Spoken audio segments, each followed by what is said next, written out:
Deja vu. Haven't we seen this pattern somewhere in our lives before? Today we're talking about crushing toxic patterns in our lives. Today on Mindset Mom. Vesting the Mindset Mom here, where I help you use the latest in neuroscience tools combined with your faith so that you can get the results in your life that you want of love, happiness, and fulfillment. Have you ever noticed that you'll get some measure of success in your life only to be hit by circumstances that just seems to crash it all to the ground? Have you ever noticed that you tend to attract the same type of person or relationship into your life? Or you notice toxic patterns and inescapable downward spirals with the people you're already in a relationship with? Well, this happens in large part because of the toxic patterns that we develop in our lives. And it's actually a neuroscience thing that I'm going to teach you today, how to retrain your brain and your emotional well-being. And there's a spiritual component as well, so that you can actually get the success that you need in your life and in your relationships and have the most fulfilling relationships and fulfill your mission and purpose on the earth. So today we're going to play a little game, okay? And this game is called Which Mountain Is This? Now bear with me for a moment. Have you seen the movie Groundhog Day with Bill Murray and Andie MacDowell?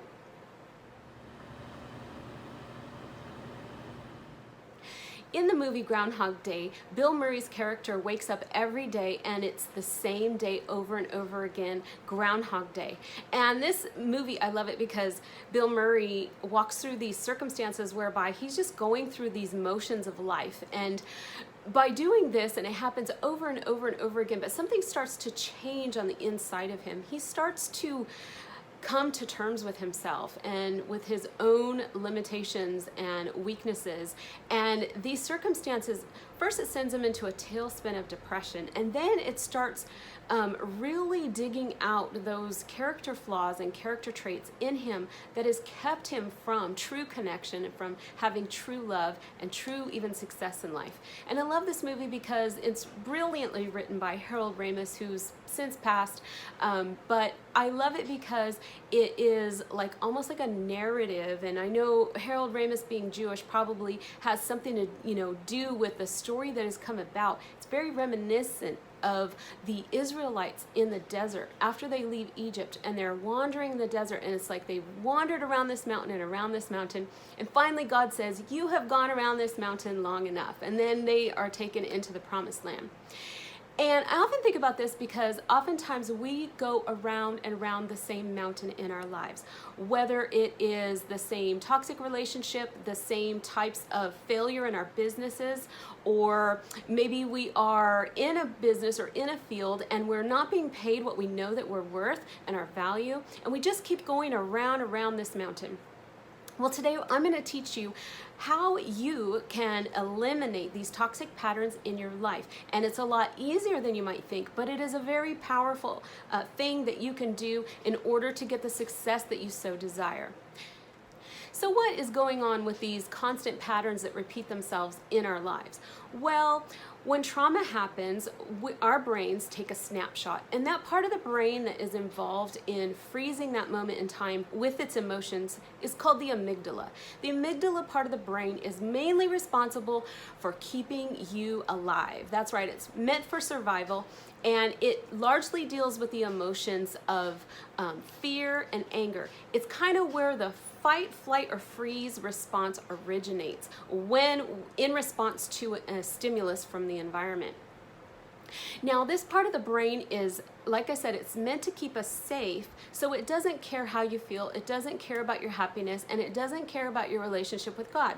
And for those of you who are believers who watch my channel, stay till the end, because I have a very special message for you at the end of this video. So, what happens when the amygdala is triggered when we encounter trauma of some type? Now, I recommend that you don't do these exercises with trauma that has recently happened. If you have recently experienced a traumatic event, I highly recommend that you don't treat the incident right away. I highly recommend that you find a therapist or a professional who can help you with this in your life. What we're talking about is recognizing patterns in our life that go back to an early childhood trauma. Believe it or not, before the age of 7, you were largely in the theta brainwave state. And what that means is that everything sinks in, and we're taking in everything from our environment. But not only are we taking everything in from our environment, we're taking our cues from the adults in our environment, and we're attaching a meaning to those incidents and emotions. So you have an incident that happens, say you're rejected on some form, on some level or another. And this happens a lot with those of us who tend to attract partners in our lives that will either abandon us or reject us, or we end up rejecting them or abandoning them in some way, shape, or form. What the pattern is, it's seeking to recreate that traumatic experience so that we can resolve it and finally work it out. Kind of like those Israelites in the desert going around that mountain. And I'm going to help you determine which is this mountain. Which mountain is this? What lies beneath this pattern that we tend to draw into our lives and into ourselves? Because I know even a lot of successful people tend to have this happen in their lives. And when it started happening in my life, it caused me to take a look at what was going on under the surface. What was going on? So up until the age of 7, you are taking in everything. And we take largely our cues from the adults in our lives. So the things that happen with them, whether they be positive or negative, we take it all in. The thing of it is when something that has a negative emotional charge, say you are blamed for something, or a parent disappears or abandons you or rejects you in some way, shape, or form, or says something that hurts your feelings to make you feel hurt or fear or anger, what that does is the amygdala takes a snapshot of that incident, attaches the emotion to it, but then what happens is that over time we attach a belief to that emotion and that memory, and the belief goes something like this: I am not worthy of someone sticking around, therefore I am unlovable and I am unworthy. Now this doesn't make sense to the adult brain, but to the child's brain this makes perfect emotional sense, because remember, we make sense of our environment at that age from our emotional center. So everything goes in and we're trying to attach meaning to everything. And a lot of times when we have like a negative event happen in our childhoods, we suppress it, right? And what happens is there is a part of your brain that seeks out things that you want, things like pleasure and connection and abundance and resources and support. And that part of your brain is actually in the back of your brain, the part that's called the brainstem. And this part of your brain is called the reticular activating system, or the RAS. And what the reticular activating system is put there for is to filter out meaningless information, right? Because we take in so much data. You take in 46 billions of bits of data per second in your life. That's a lot of information. So what the RAS is designed to do is to filter out unnecessary or non-meaningful information and hone in and focus on those things that you deem are meaningful and you deem are something that you want, or something that you want to go after. So what ends up happening is that we suppress these negative emotions and these beliefs and feelings, right? We have it going kind of in the background, like I am not worthy or I am not lovable. And of course we don't think that on a conscious level, but remember that DNA holds memory, water holds memory, and your brain is amazingly designed by the Creator to capture lots and lots of experiences. It's actually here to benefit you, but what ends up happening is that we develop these defense mechanisms which suppress the original trauma and belief.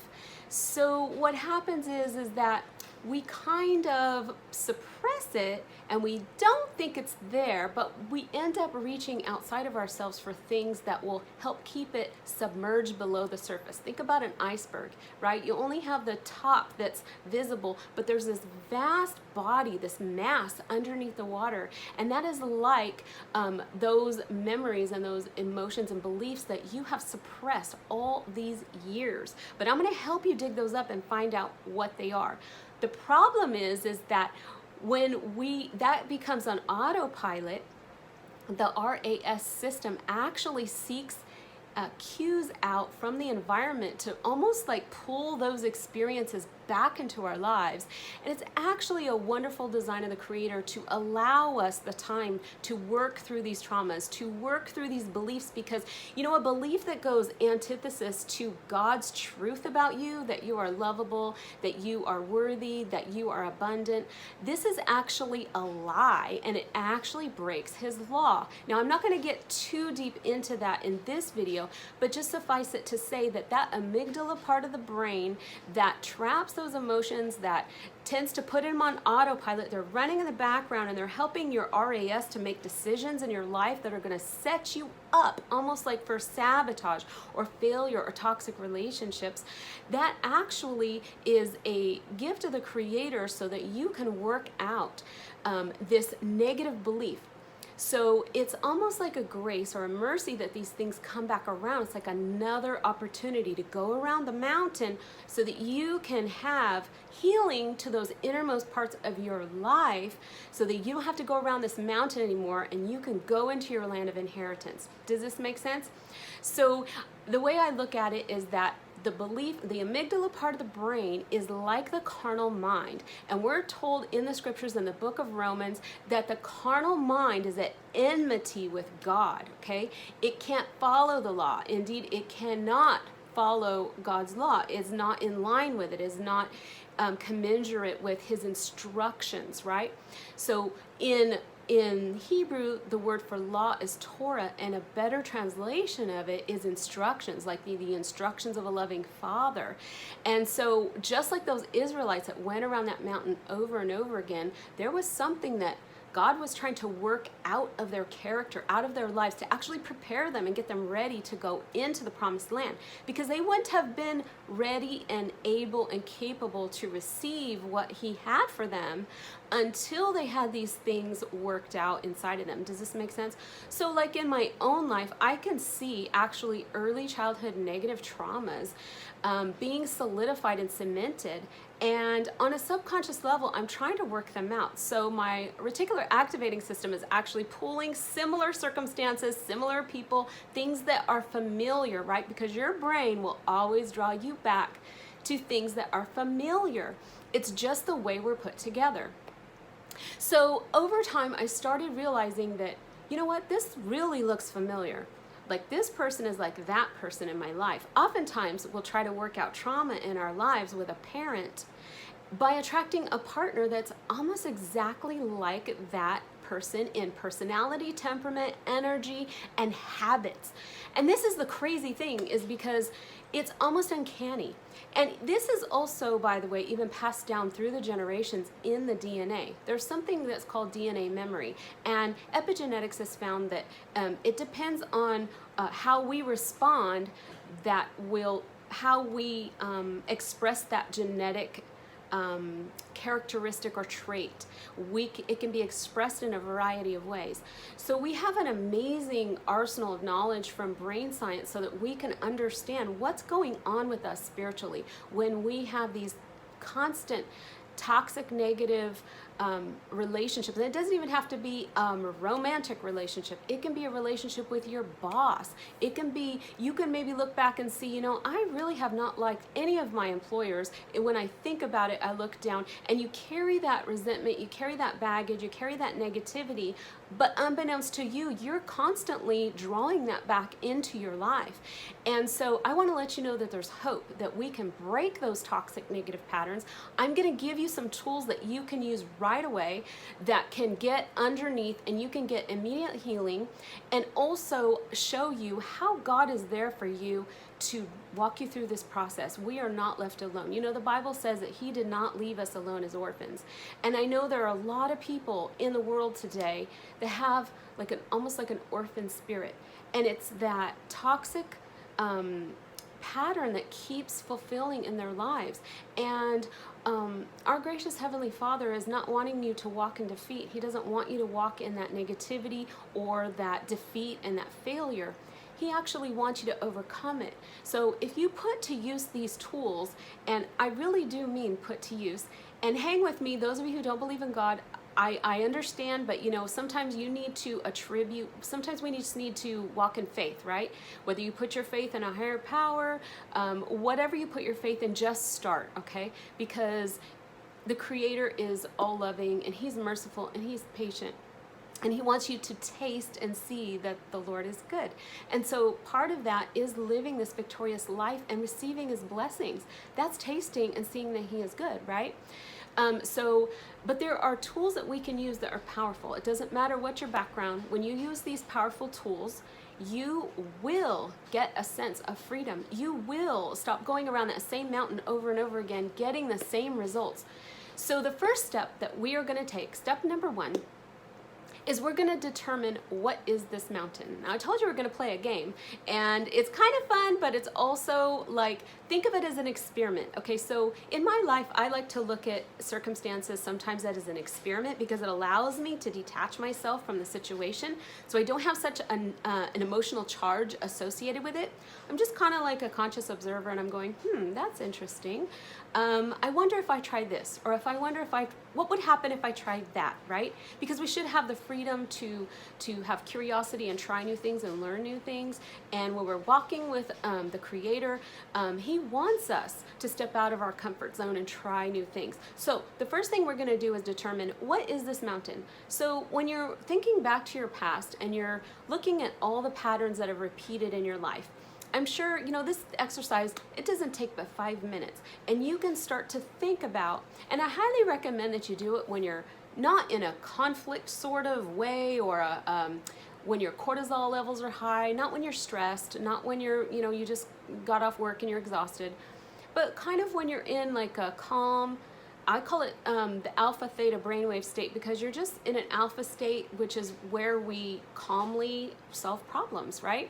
And you're just thinking about your past. You're thinking about, I notice a pattern here. I see it repeating in my life. What is under that? And usually you'll find a memory that goes back to childhood. Not always. Sometimes it can go back to maybe adolescence.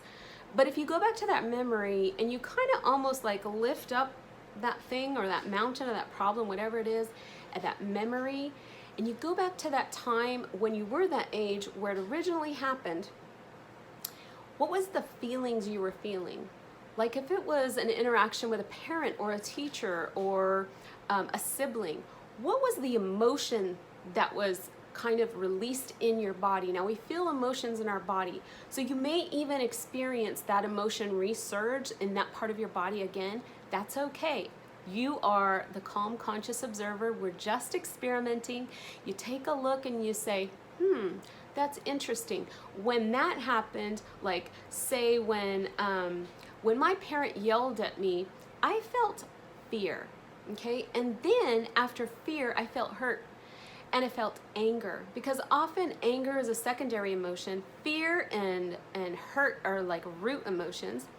And then over time, it's like I sort of started feeling resentment and disappointment.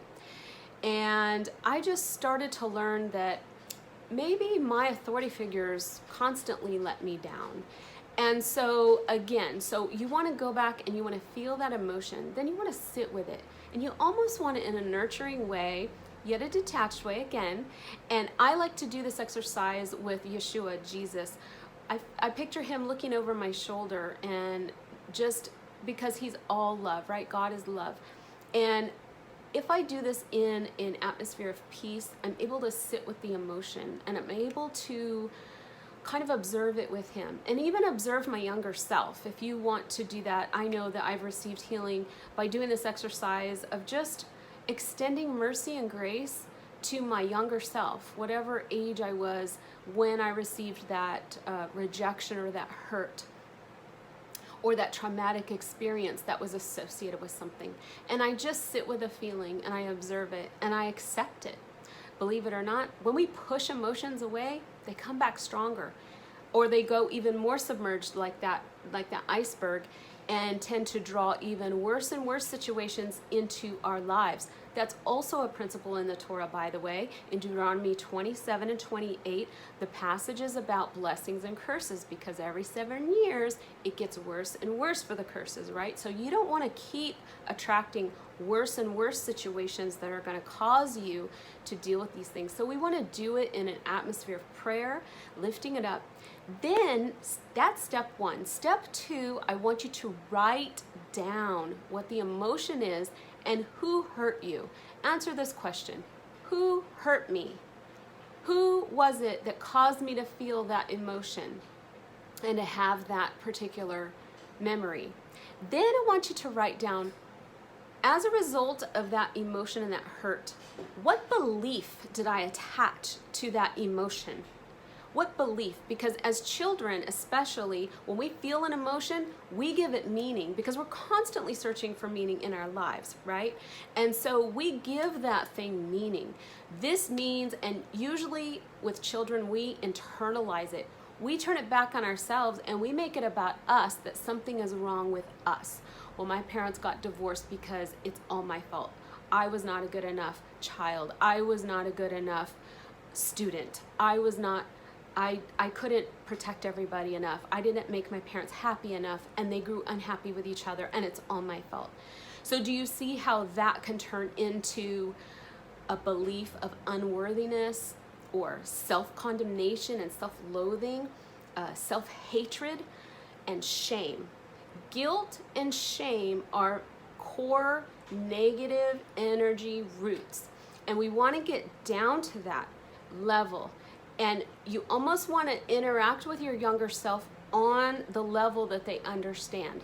And if you could write down what that belief is that you associated with that emotion, you are 10 steps ahead of the game, okay? But if you want to take it a little bit further and you want to really get healing, do step 3. Step 3 has 2 parts. One part I'm going to go into and I'm going to explain, because it's really important that you just start wherever you're at, okay? And then there's like an advanced level. So step 3 is you want to really sit down and have a conversation in your heart with that young child. Now, your younger you. You want to let them know that it's okay to feel that. So many times we will visit the memory and even know the belief attached, but we don't reframe it for our younger selves. We need to reframe the situation so that it makes sense emotionally. Now, this might not make sense logically, but trust me, it's powerful, and it will remove negative, toxic roots in your life. Have a conversation with that child. Let them know that you love them. Let them know that they're cared about. Let them know that they're smart, that they're lovable, that you see them, that you hear them. Because oftentimes when we're children, it is an incident of, I didn't feel seen, I didn't feel heard, I didn't feel acknowledged for who I am.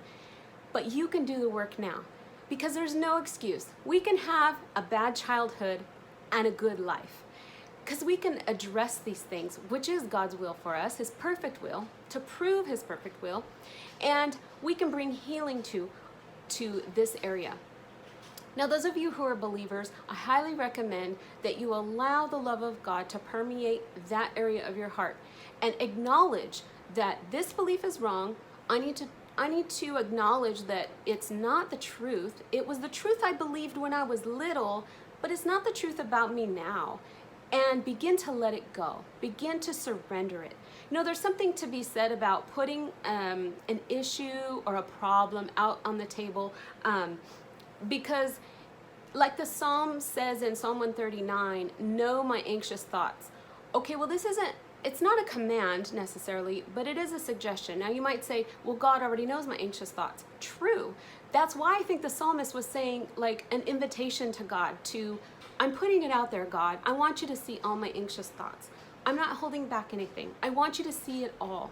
And this is powerful, because when we do this, this is a part of repentance, but it's also an issue of transparency. It's like, it's not hiding any longer. And everything that comes into the light is going to be made whole, is going to be healed. But as long as we submerge it and we throw alcohol, drugs, sex, relationships, food, and we cover it up with those things, guess what? It remains hidden. It remains in the dark and it remains underneath the surface, and it goes on autopilot, right? It's almost like you're not even in the driver's seat. It's just doing it all for you. But when you invite the Lord to come in and to heal your heart and to take those things from you, you know, we're supposed to exchange burdens with him. And this is the powerful life of the victorious believer. The victorious life of a believer is that we're not by ourselves. We have a way we can go to him and exchange burdens, and he will give us wisdom in the moment. It's not about just following rules. It's not about that. There's a spiritual process going on.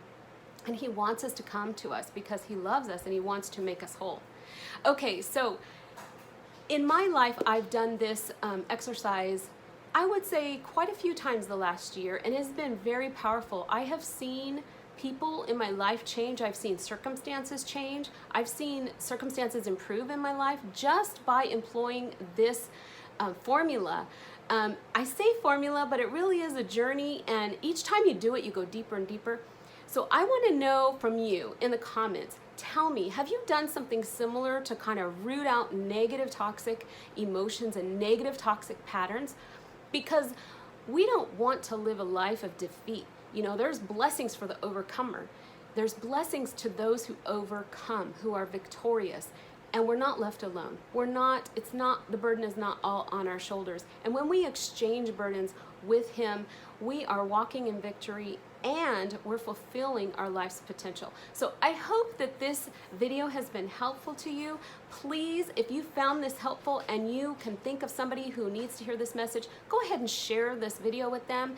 And please, if you, before you leave, please like this video if you did indeed like the content. And if it resonates with you, the content on my channel, go ahead and hit that subscribe button, and I'll see you next time. Bye for now.